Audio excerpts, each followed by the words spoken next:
So as we know, every farm has areas that have been used in the past, and they may not necessarily be the way that someone would be planning to use them in the future. One of the things that's very common here is that there'll be certain areas that are overgrown.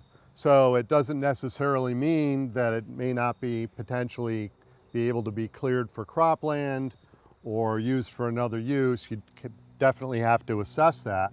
But what's pretty common on most farms is that you're going to find an old farm dump and maybe some old farm equipment that's lying around. So in some cases, it may have some value. It may be worth hauling out, selling for scrap, or refurbishing. And though sometimes farm dumps can also have hazardous materials in them as well. So in which case, as far as what we talk about when we're talking about doing due diligence, is really finding where those dump sites might be, if there are barrels that are there, of checking out to see what might be in those barrels. So it's really important that when you find farm machinery and equipment and farm dumps and where farm debris is, to really have it evaluated to know whether or not it's just an annoyance, maybe some costs associated with getting a dumpster and putting it in, or whether it's something that's going to be expensive, such as if you know that there's an old foundation, you see pipe sticking out of the ground, that might be an indication that it has a buried oil tank, in which case that's something that could be a potential cleanup cost, something to maybe negotiate with the buyer or with the seller or with the person that's leasing it.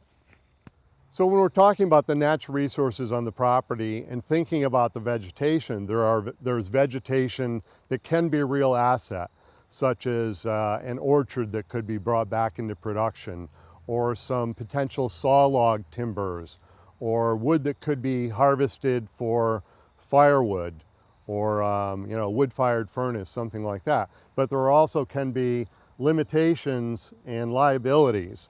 So for instance here, there's an understory in a lot of areas here, and anything that hasn't been cropped recently, of poison ivy.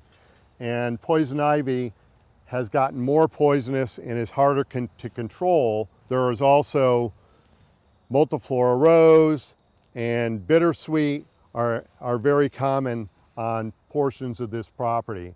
And they can be very difficult and time consuming and sometimes expensive to control. So as a follow-up story about poison ivy, you see leaves of 3 let it be. I was out looking at a piece of property for a beginning farmer to lease, and we were out there in late fall. All the leaves were off of any of the annual and a lot of the perennials. And so she ended up leasing this piece of property, tilled it up early in the spring, planted a vegetable crop in there, and there were still enough of the underground stems of the poison ivy that she had poison ivy sprouting up throughout her vegetable field. So throughout the whole season, she and her workers were constantly getting poison ivy, and it was popping up through the plastic on the beds, and it was just a real nightmare. So since then, I've been very cautious of anything that's been in hayland or pasture land or a brushy area to really look closely to see if there is indeed poison ivy vines there, because they are so persistent. So I just wanted to point out a couple of features.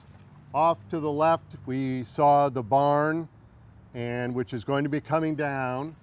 And then we have the house and the sheds. And actually, I'm standing right on the property boundary right here. And you can see there's an adjoining house and apartments that abut where the barn is. So to me, this is a little bit of an incompatible land use.